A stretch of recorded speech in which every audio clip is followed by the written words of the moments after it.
નમસ્કાર, બોલીરાયમાં આપનું સ્વાગત છે। હું છું બરકતુલ્લા ખત્રી। અલાદપુરા ગામે એક ફેટલ અકસ્માત સર્જાયો છે। એક વ્યક્તિનું મોત નીપજ્યું છે। અકસ્માતની અંદર મોટરસાઇકલની અને ખેતરમાંથી ચાર કાપી અને 50 વર્ષનો સંતભાઈ ઈશ્વરભાઈ બારિયા એ રોડ પર આવી રહ્યો હતો। એ અલાદપુરા બાંકડી રોડ છે તેની ઉપર ચડી રહ્યો હતો। તે દરમિયાનમાં એક ઈંટોનું ટ્રેક્ટર જે ખાલી હતું, ઈંટ ભરીને કોઈ જગ્યાએ ખાલી કરીને પરત પાછું જઈ રહ્યું હતું અને પૂરપાટ ગતિએ જઈ રહ્યું હતું। તે દરમિયાનની અંદર બાઇક ચાલક સંતભાઈને ટક્કર મારી અકસ્માતમાં સંતભાઈનું ઘટના સ્થળ પર જ પ્રાણ પંખીર ઉડી ગયું છે, મોતને ભેટ્યા। બનાવને લીધે ચકચાર મચી ગઈ છે અને અલાદપુરાના ગ્રામજનોમાં રોષથી જ્વાળાઓ પણ ભભૂકી ઉઠી છે। આ અંગે આપણે જે ગ્રામજનો એમની સાથે વાત કરીએ। સાહેબ, શું બનાવ બન્યો તો શું કહેવામાં? માર્યા સંતકુમાર ઈશ્વરભાઈ ખેતરથી ચાર કાપીને ઘરે આવતા હતા ત્યારે ટ્રેક્ટરવાળાએ બોરેલી ગમી સંખેડા બાજુ ઈંટોના ફેરા મારવા લીધે પૂર ઝડપે ટ્રેક્ટર હતું। સંતભાઈને રસ્તો ચડતા અડફેટમાં લીધો હતો। બરાબર।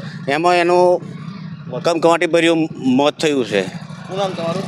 મારું નામ છે દશરથભાઈ વિઠ્ઠલભાઈ લાદપુરા।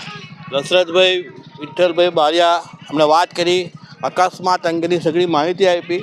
તેઓ અહીંયા અલાદપુરા ગામ નાનું ગામ છે, અહીં આજુબાજુ ખેતરો આવેલા હોય એટલે ગામના લોકોના ખેતર કામ કરી અને તેઓ ચાર પણ કાપીને લાવતા હોય, એ રીતે બાઇક પર ચાર કાપીને પોતાના જે નિત્યક્રમ પ્રમાણે ગ્રામીણ માર્ગ પરથી આ હાઈવે છે એ હાઈવે ઉપર જ્યારે જઈ રહ્યા હતા તે દરમિયાનમાં એક ટ્રેક્ટર છે ઈંટોનું, ઈંટ ખાલી કરીને ક્યાંકથી પરત ઈંટ ભરવા જતું હશે કે ક્યાંક આપણે જાણતા નથી, પણ અકસ્માતને લીધે જે ટ્રેક્ટર છે એની સાથે આ મોટરસાઇકલ જે રોડ પર અચાનક ચડી અને સામેથી પૂરપાટ ગતિ આવતા ટ્રેક્ટર સાથે ધડાકા ભેર અથડાઈને ફૂટબોલના દડાની જેમ સંતભાઈ ઉછળ્યા પણ અને તેના તોતિંગ પૈડા નીચે કચડાઈ અને મોતને ભેટ્યા। આ કમકમાટી ભરી ઘટના આજે લગભગ આપણે વાત કર્યા છે 1.5-2 કલાક પહેલાં જ બની છે।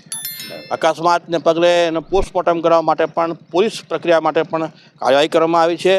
અમારી પશ્ચાતભૂમાં ટ્રેક્ટર છે કચ્ચર ઘાણ વળી ગયો છે અને એક વૃક્ષની સાથે અકસ્માત થયો। બાઇકને અથડાઈ ત્યાર પછી એક ટ્રેક્ટર ખાલી સાઈડ પર એટલે ડ્રાઈવર સાઈડ પર એક વૃક્ષની સાથે ભટકાયું જમણી બાજુ અને આ અકસ્માતમાં એક ટ્રેક્ટર પણ અહીંયા સ્થળ પર છે ને બાઇક પણ છે અને પોલીસે સઘળી કાર્યવાહી કરી છે અને પોસ્ટમોર્ટમ કરવા માટેની પણ મૃતદેહના પોસ્ટમોર્ટમ કરવા માટેની પણ પ્રક્રિયા હાથ ધરાઈ છે। બનાવને લીધે લોકોમાં રોષ છે। વારંવાર આવી ઘટનાઓ બને છે। હાઈવે અકસ્માતોની વણઝાર ક્યારે અટકશે તે પણ સવાલો છે। આ વિસ્તારમાં જે નેશનલ હાઈવે છે, નેશનલ હાઈવે પર પણ બનાવો બને છે। એ સાથે અહીંયા મોડાસર સંખેડા રોડ છે ત્યાં પણ આ જે ઘટના એક પછી એક જે બનતી આપણે સામે આવી છે, આજે જે ફેટલ એક્સિડન્ટ, એ લોકોમાં રોષ છે કે આવા અકસ્માતો લોહી તરસ્યા રસ્તાઓ ક્યારે આ પ્રકારની ઘટનાઓ બનતી અટકશે અને તંત્ર ક્યારે આવા જે વાહનો બેફામ દોડતા હોય એને અંકુશમાં લે છે, એ પણ સવાલો ઉપસ્થિત થયા છે। Thank you.